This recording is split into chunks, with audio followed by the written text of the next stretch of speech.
تو میں اس بارے میں یہ میرا لاسٹ کلپ ہے، اور اس کے بعد اب اگر میں جہلم نہیں گیا تو میں ذمہ دار نہیں ہوں گا، اس کا ذمہ دار علی مرزا ہے جو مجھے اب ان باتوں پر بات کرنے کے لیے تیار نہیں ہے۔ اب انجینئر علی مرزا صاحب کو اگر وہ یہ جواب دیتے ہیں کہ ٹھیک ہے جو چیلنجز میں نے کیے ہیں میں ان پر بات کروں گا، اور مفتی صاحب المہند المفند پہ جو میں سوال کروں گا اس کا جواب دیں گے، تو یہ کلپ جس دن انجینئر صاحب کا اپلوڈ ہو گیا، ٹو دا پوائنٹ بات ہو، اس میں ایران توران نہ ہو، آدھے گھنٹے کا کلپ نہیں چاہیے، میں 5 منٹ کی بات چاہیے، تو جس دن یہ کلپ اپلوڈ ہو گیا تو میں انشاءاللہ اپنا ٹائم بتا دوں گا کہ میں کب سفر کر رہا ہوں جہلم کا، اور میں کب بیٹھ کے بات کر رہا ہوں۔ میں ویسے سمجھانے کے لیے بات کر رہا ہوں کہ قادیانیوں سے ہمارا بنیادی اختلاف ہے ختم نبوت کے اوپر۔ ایک قادیانی آ کے مجھے کہے کہ مجھ سے رفع الیدین پہ بات کرو، کیونکہ قادیانی تو رفع الیدین نہیں کرتے۔ We follow generally Imam Abu Hanifa's fatwa were very largely accepted by the Ummah, and unless we find reasons to disagree with him, we would generally follow the Fiqh Hanafiya. Investigate personally directly. The overbearing principle should be that you follow Hazrat Imam Abu Hanifa. This is the entire attitude of Jamaat Ahmadiyya. تو میں ان سے کہوں گا کہ آپ رفع الیدین شروع بھی کر لیں، تب بھی آپ کا میرا اور مسئلہ 1% بھی حل نہیں ہوگا، جب تک کہ آپ ختم نبوت کے اوپر جو آپ لوگوں نے ڈاکہ مارا ہے اور ایک دجال اور کذاب کے بارے میں جھوٹی نبوت کلیم کی ہے، اس سے اعلان برات نہیں کرتے، اگلی باتیں تو ہو ہی نہیں سکتی، اس پہ آگے بات کر لیں۔ ٹھیک ہے، ہم ملاقات کے لیے تیار ہیں، اصول پہ بات کریں، فروع تو بعد کی بات ہے، اصل تو چیز میں تو اتنا ٹالریٹ کرتا ہوں، جب میں آپ لوگوں کے پیچھے نماز پڑھتا ہوں تو رفع الیدین کا مسئلہ تو ویسے ہی ختم ہو گیا، اس حوالے سے کہ میں بغیر رفع الیدین والے کے پیچھے رفع الیدین کے ساتھ نماز پڑھنا، اپنی نماز میری ہوتی ہے تو تبھی میں پڑھتا ہوں نا، آپ تو گواہ ہیں، میں نہیں پڑھتا ہوں، تو پھر اب یہ کہنا کہ فروع پہ بات کرنی ہے، یہ تو مسئلہ چھوٹا رہ گیا۔ آپ تشریف لائیں، المہند علی المفند، دیکھیں میں نے پیپر ہی آؤٹ کر دیا ہے، المہند علی المفند، آپ کی کتاب، آپ کے ڈکلیئرڈ عقیدے۔ اب میری خواہش ہے، بار بار میں ان کو ریکویسٹ کروں گا، سر مفتی صاحب ویلکم، تشریف لے آئیں، ہم ریڈی ہیں آپ کی مہمان نوازی کے لیے، اور جتنا عرصہ آپ آئیں گے امامت آپ کروائیں، ہم آپ کے پیچھے نماز پڑھ کے بتائیں گے۔ دیکھیں بنیادی بات یہ سمجھیں کہ میرا جو مکتب دیوبند کے ساتھ اختلاف ہے وہ ہے عقیدے کا اختلاف، اسے کہتے ہیں اصولی اختلاف جسے کہا جاتا ہے۔ ایک ہوتا ہے فروع جو عام آپ کے فقہی احکام و مسائل کے اوپر اختلافات ہیں، رفع الیدین کا مسئلہ، آمین بالجہر کا مسئلہ، فاتحہ خلف الامام کا مسئلہ، 20 تراویح کا مسئلہ، یہ ثانوی حیثیت رکھتے ہیں۔ اصل جو اختلاف ہوتا ہے وہ اصول کا ہوتا ہے، جسے عقیدہ کہتے ہیں، اصول کا اختلاف۔ اصول اصل میں درخت کی جڑ کو کہا جاتا ہے نا، اصول اصل وہ ہوتی ہے، اور اوپر جو پتے پھیلے ہوتے ہیں وہ فروع۔ تو جس مکتب فکر سے میرا اصول کا اختلاف ہے، میں اس سے کبھی بھی فروعی معاملات میں بات کرنے کے لیے تیار نہیں ہوں جب تک کہ اصولی اختلاف سیٹل نہیں ہوتا۔ اس کو آپ مثال کے طور پر سمجھیں، میں کسی فرقے کی دل آزاری کے لیے بات نہیں کر رہا، یہ نہ ہو کہ دیوبندی کہ ہمیں قادیانیوں سے ملا دیا، میں ویسے سمجھانے کے لیے بات کر رہا ہوں کہ قادیانیوں سے ہمارا بنیادی اختلاف ہے ختم نبوت کے اوپر۔ ایک قادیانی آ کے مجھے کہے کہ مجھ سے رفع الیدین پہ بات کرو، کیونکہ قادیانی تو رفع الیدین نہیں کرتے، یہ بھی میری ویڈیو آ چکی ہے، وہ تو حنفی ہیں، فقہ حنفی کو فالو کرتے ہیں۔ We follow generally Imam Abu Hanifa's fatwa were very largely accepted by the Ummah, and unless we find reasons to disagree with him, we would generally follow the Fiqh Hanafiya. Investigate personally directly. The overbearing principle should be that you follow Hazrat Imam Abu Hanifa. This is the entire attitude of Jamaat Ahmadiyya. اگرچہ حنفی بریلوی اور حنفی دیوبندی انہیں کافر سمجھتے ہیں، لیکن وہ فقہ میں تو فالو کر رہے ہیں ان کو، ہم بھی انہیں کافر سمجھتے ہیں، لیکن پرسیکیوشن کے خلاف ہے، ان کو آپ دعوت دیں تاکہ ان کی نسلیں اسلام میں واپس آ جائیں۔ تو قادیانی اگر کہیں کہ ہم نے آپ سے آ کے بات کرنی ہے رفع الیدین کے اوپر کہ آپ کیوں کرتے ہیں، ہم آپ کو ترک رفع الیدین کے اوپر روایتیں پیش کریں گے، تو میں ان سے کہوں گا کہ آپ رفع الیدین شروع بھی کر لیں، تب بھی آپ کا میرا اور مسئلہ 1% بھی حل نہیں ہوگا، جب تک کہ آپ ختم نبوت کے اوپر جو آپ لوگوں نے ڈاکہ مارا ہے اور ایک دجال اور کذاب کے بارے میں جھوٹی نبوت کلیم کی ہے، اس سے اعلان برات نہیں کرتے، اگلی باتیں تو ہو ہی نہیں سکتی، اس پہ آ کے بات کر لیں، تو یہ بات وزن رکھتی ہے۔ اب آ جائیں دیوبندیوں کی طرف۔ دیکھیں دیوبندیوں نے امت پہ یہ احسان کیا کہ انہوں نے اپنے عقیدے ایک چھوٹی سی کتاب میں لکھ کے امت کو تھما دیے ہیں، کہیں ڈھونڈنے نہیں پڑتے۔ بریلویوں کے عقیدے آپ کو کتابوں سے ڈھونڈ کے لانے پڑیں گے، فلاں کتاب میں یہ لکھ دیا، فلاں کتاب میں یہ، اب بتاؤ جواب دو۔ دیوبندیوں نے امت پہ احسان کیا کہ انہوں نے 1906 میں حسام الحرمین کے جواب میں المحند علی المفند کتاب لکھی، 25 علماء دیوبند کے اس کے اوپر تقریز ہے، انکلوڈنگ اشرف علی تھانوی صاحب، ان کے سگنیچر ہیں کہ میں اس کتاب کو میں نے پڑھا ہے اور میں اس کتاب کے ساتھ ایگری کرتا ہوں۔ اور وہ کتاب عام بندے نے نہیں لکھی، شیخ زکریا کاندلوی فضائل اعمال والوں کے پیر ہیں خلیل احمد سہارنپوری، انہوں نے لکھی۔ عربی میں وہ کتاب ہے، اردو میں انہوں نے شائع کی ہوئی ہے، PDF ہماری ویب سائٹ کے اوپر رکھا ہوا ہے، آپ ڈاؤن لوڈ کر لیں۔ اس میں جو انہوں نے عقیدے لکھ کے خود بتائے ہیں اپنے، اور بڑے بڑے علماء سے سائن کروائے ہیں، وہ علماء کے آج کے علماء بغیر وضو کے ان علماء کا نام بھی لینا گستاخی سمجھیں، آج کی تو کوئی حیثیت نہیں ہے۔ اس میں جو عقیدے لکھے ہوئے ہیں، مثلا انہوں نے لکھا ہے کہ ہم اللہ کے نبی صلی اللہ علیہ وآلہ وسلم کی قبر مبارک کو اللہ تعالیٰ کے عرش سے، کرسی سے، خانہ کعبہ سے افضل سمجھتے ہیں۔ یہ اصولی عقیدہ انہوں نے اپنا لکھ دیا نا، تو ٹھیک ہے، ہم سے بات کریں، قرآن و سنت سے ثابت کریں یہ والا عقیدہ۔ میں نے ویڈیو میں طبیعت صاف کی ہوئی ہے ان لوگوں کی، ایک ایک ان کی جھوٹی دلیل کا جواب دے کے آئیں بات کریں۔ اسی کتاب میں انہوں نے لکھا کہ ہم بزرگوں کے سینوں، المحند علی المفند میں، ہم بزرگوں کے سینوں اور قبروں سے جائز طریقے سے فیض لینے کے قائل ہیں، اس طریقے پہ نہیں جو عوام الناس میں ہے، بلکہ وہ جو خواص کو معلوم ہے۔ تو آئیں بات کریں، اور ہم آپ کو بتائیں گے کہ آپ کے خواص کس کس طریقے سے قبروں سے مانگتے تھے، جس کی بنیاد پہ آپ بریلویوں کو مشرک کہتے ہیں۔ تو یہ وہ عقیدہ جو المحند میں انہوں نے لکھ کے دیا ہے۔ تو جو المحند کے اندر چیزیں لکھ دی گئی ہوئی ہیں عقائد کے طور پہ، اس پہ تو بات ہوگی، تو پھر اگلی بات ہوگی، یہ ہے بنیادی بات۔ تو سر میں تیار ہوں اس کے اوپر بھی آ کے بات کریں۔ اس کے علاوہ حیات النبی کے بارے میں انہوں نے لکھا، صلی اللہ علیہ وآلہ وسلم، حیات النبی کو ہم بھی مانتے ہیں، لیکن انہوں نے لکھا کہ ہم نبی علیہ السلام کی قبر مبارک میں دنیاوی حیات کے قائل ہیں۔ تو سر ہم کہتے ہیں یہ دنیاوی حیات جو آپ مانتے ہیں، یہ کتاب و سنت سے ذرا ثابت کریں۔ برزخی کو تو ہم مانتے ہیں، آئیں اس کے اوپر بات کریں۔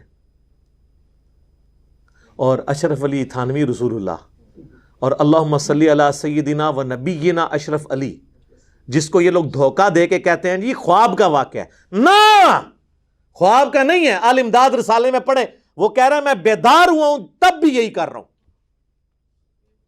پیر نے یہ نہیں کہا کہ تیرے اوپر شیطان کا حملہ ہو گیا تو توبہ کر، اس نے کہا تسلی ہے، یہ جو تو کر رہا ہے نا بڑا اچھا کام تو کر رہا ہے۔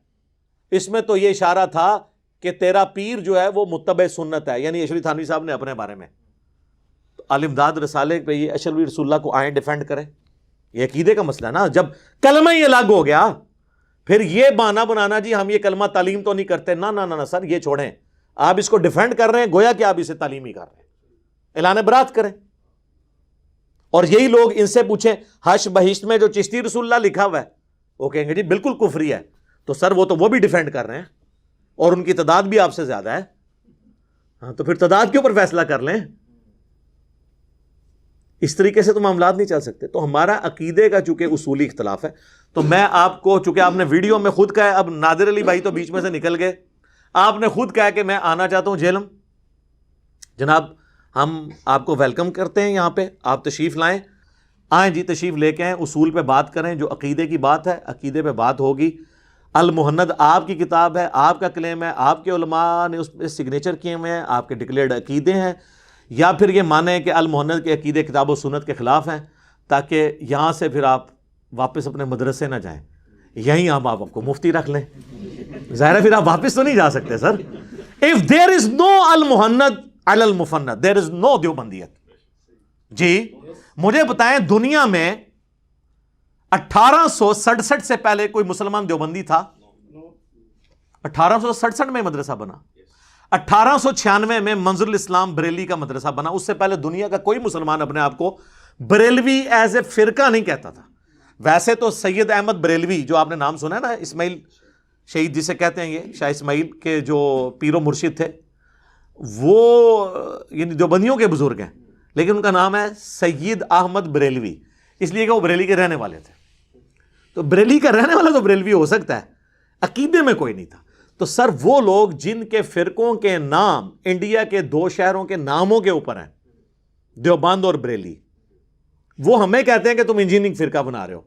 وہ بندہ جو بریلوی دیوبندی اہل حدیث شیعہ کے پیچھے نمازیں پڑھتا ہے، ان کی مساجد میں چندے دیتا ہے، ان کے ساتھ نکاح کرنے کا قائل ہے، ان کو مسلمان سمجھتا ہے، اپنا اہل قبلہ بھائی سمجھتا ہے، اس کو یہ لوگ کہہ رہے ہیں. وہ لوگ جو آپس میں ایک دوسرے کو کافر سمجھتے ہیں. تو ٹھیک ہے، ہم ملاقات کے لیے تیار ہیں، اصول پہ بات کریں. فروع تو بعد کی بات ہے، اصل تو چیز میں تو اتنا ٹالریٹ کرتا ہوں. جب میں آپ لوگوں کے پیچھے نماز پڑھتا ہوں تو رفع الیدین کا مسئلہ تو ویسے ہی ختم ہو گیا اس حوالے سے کہ میں بغیر رفع الیدین والے کے پیچھے رفع الیدین کے ساتھ نماز پڑھنا، اپنی نماز میری ہوتی ہے تو تبھی میں پڑھتا ہوں نا. آپ تو گواہ ہیں نا، میں نہیں پڑھتا ہوں. تو پھر اب یہ کہنا کہ فروع پہ بات کرنی ہے، یہ تو مسئلہ چھوٹا رہ گیا. میں تو 20 تراویح والی مسجد میں اگر تراویح کے لیے چلا جاؤں تو میں 20 تراویح پوری پڑھ کے آتا ہوں، کیونکہ مقصد قرآن سننا ہے. میں نے تو کبھی اس کے اوپر نہیں کیا. میں نے تو اہل حدیث کو بھی ٹونٹ کیا ہے کہ ٹھیک ہے 8 رکعت پریفریبل ہے، لیکن جہاں پہ 20 ہو رہی ہیں آپ 20 ہی پڑھ کے نکلیں تاکہ پورا قرآن. یہ نہ ہو کہ آپ کوئی 20 سے کم پڑھے تو آپ بچہ ہی مار دیا ایبٹ آباد میں. وہ جو کل رپورٹ آئی تھی، یعنی ایک مین نیوز چینل بول ٹی وی پہ آئی ہے وہ خبر کہ اس نے 10 تراویحیں پڑھی ہیں، اس کے ساتھیوں نے اسے مار دیا اس بات کے اوپر. ہو سکتا ہے بیچ میں کوئی اور ریزن ہو، لیکن فرنٹ پہ ایک مذہبی ریزن. اس سے بڑی ریزن یہ کہ ہمیں بچپن سے ہم بھی حنفی تھے.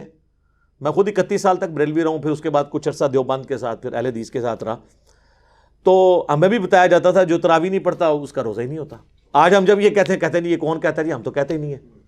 آج ہم یہ کہتے ہیں کہ جی آپ لوگ کہتے تھے یہ رفع الیدین اس لیے ہوتا تھا کہ بت رکھ کے آتے تھے، کہتے نہیں جی ہم تو کہتے ہی نہیں تھے. یہ کون بھی ہمیں کہتا رہا ہے؟ ٹھیک ہے، ہر چیز سے ہی مکر گئے. جب آپ کو علمی گراؤنڈ پہ لا کے پھینکے آپ ہر چیز سے ہی منکر ہو گئے. ٹھیک ہے، یہ چھوٹے مسئلے ہیں. اصل چیز ہے کہ المحند علی المفند میں جو عقائد لکھے ہوئے ہیں، یہ تو آپ نہیں کہہ سکتے کہ یہ کہاں لکھے ہوئے ہیں، ہم نے تو کبھی نہیں کہے. تو سر یہ سب کچھ اس کے اندر لکھے ہیں. ابھی جو اس میں انہوں نے گستاخانہ عبارتوں کا دفاع کیا ہوا ہے، وہ بعد میں اس پہ بھی بات ہوگی. جو حفظ الایمان کی عبارت ہے، نبی علیہ السلام کے علم کے ساتھ تشبیہ دی گئی ہے جانوروں اور پاگلوں کے علم کو. ٹھیک ہے جی. اسی طریقے سے جو ہے وہ نبی علیہ السلام کے علم سے زیادہ علم شیطان کا علم بتایا گیا ہے. یہ ساری باتیں، یہ وہ ساری باتوں کے جواب دیے. اسام الارمین میں فتوے ان باتوں پہ تھے، اس کے جواب میں یہ ہم بعد میں دیکھیں گے. پہلے جو آپ خود اپنے عقیدے کلیم کر رہے ہیں نا، ان کے اوپر بات کر لیں. تو ٹھیک ہے، اصول پہ بات کریں، ہم تیار ہیں. اگر کوئی کہہ دے میں ان عقیدوں سے اعلان برات کرتا ہوں تو پھر بات ختم ہو جائے گی. پھر اعلان برات کا مطلب یہ ہے کہ جن کے یہ عقیدے ہیں نا وہ بد عقیدہ تھے. ہاں یہ مطلب ہے. یہ نہیں ہے کہ ایک قادیانی آ کے کہتا ہے جی میں غلام احمد قادیانی دجال کو پیغمبر نہیں مانتا، میں اس کے عقیدوں سے ایگری نہیں کرتا، لیکن میں قادیانی ہوں. نہ، اس کا مطلب یہ ہے کہ وہ پھر تم اس کو کافر مانو گے. یہ اس میں سے امپلائیڈ ہوتا ہے. اس کو آپ نے اس کے کنکلوژن تک پہنچانا ہوتا ہے. تو ٹھیک ہے جناب، ویلکم. ہم انتظار میں ہیں انشاءاللہ. ہم تو یقین کریں اب ایک ایک لمحہ جو ہے نا شوق سے گزاریں گے کہ کب مفتی صاحب یہاں پہ تشریف لائیں. ٹھیک ہے نا جی، جب مرضی لے آئیں. آپ جس دن یہ ویڈیو اپلوڈ ہو اس سے اگلے دن ہی بے شک ٹکٹ کٹائیں، آپ رابطہ کریں ہماری اکیڈمی کے اندر. بلکہ وہ میں نادر بھائی کی بھی ڈیوٹی لگا دیتا ہوں کہ بھائی یہ ویڈیو اپلوڈ ہو گئی ہے، مفتی صاحب کو لے آئیں انشاءاللہ. مینیو آپ کی مرضی کا. جہاز میں آپ کو اکانومی کلاس میں ٹکٹ لے کے دے سکتا ہوں، مہنگی والی نہیں. علماء تو آپ کو پتہ ہے وہ ایئر کنڈیشن اور ان کے اپنے کرائٹیریا ہوتے ہیں، لیکن میں سادہ یہ آپ کو کروا کے دیں گے. سب کچھ ہمارے ذمہ ہوگا. آپ تشریف لائیں. المحند علی المفند، دیکھیں میں نے پیپر ہی آؤٹ کر دیا ہے. المحند علی المفند آپ کی کتاب، آپ کے ڈکلیئرڈ عقیدے جس پہ آپ نے اس وقت کے صوفی علماء عرب کو آپ کے بزرگوں نے چکمہ دینے کی کوشش کی حسام الارمین کے مقابلے پہ، اور کہتے ہیں جی وہ علماء عرب نے فتوے واپس لے لیے تھے. نہ سر، حسام الارمین میں جن علماء نے فتوے دیے نا ان میں میجارٹی علماء کے ان میں سے کسی کے بھی سائن المحند کے اوپر نہیں ہے. یہ اور مولوی ہیں جی، یہ بھی انہوں نے دھوکہ دیا ہوا ہے. اور جو المحند میں جن علماء عرب نے تقریض لگائی ہوئی ہے نا، وہ تقریضوں پہ بھی ہم بحث کریں گے. اس میں انہوں نے یہاں تک لکھا ہے کہ ہم نبی علیہ السلام کے بارے میں یہ عقیدہ رکھتے ہیں کہ آپ اپنی وفات کے بعد بھی دنیا میں جہاں کون و مقام میں چاہیں تشریف لے کے جا سکتے ہیں. یہ المہند میں لکھا ہوا ہے تقریض کے اندر. تو سر کیوں اس میں رانگی والی کون سی بات ہے؟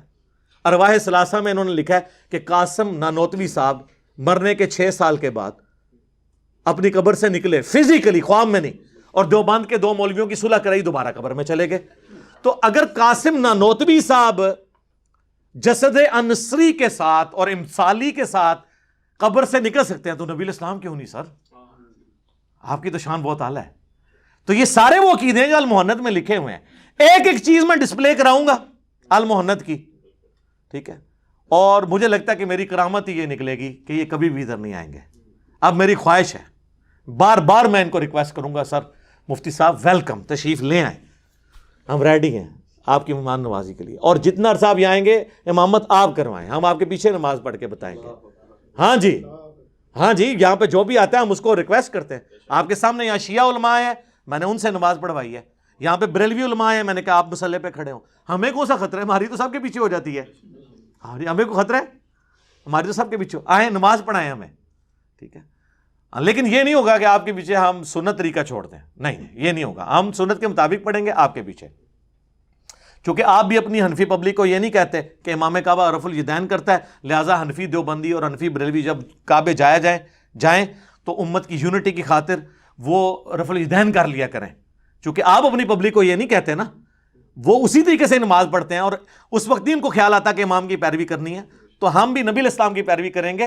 آپ کے پیچھے ہم نماز کے قائل ہیں، ہم بالکل قائل ہیں اور فائل ہیں. سب کو پتہ ہے، یہاں بھی آپ جن سے بھی پوچھ لیں، میری نمازیں کبھی بریلویوں کے پیچھے ہوتی ہے، کبھی دیوبند کے پیچھے ہوتی ہے، کبھی شیعہ کے پیچھے ہوتی ہے، اہل حدیث کے پیچھے ہوتی ہے، سب کے پیچھے. اللہ کا شکر ہے.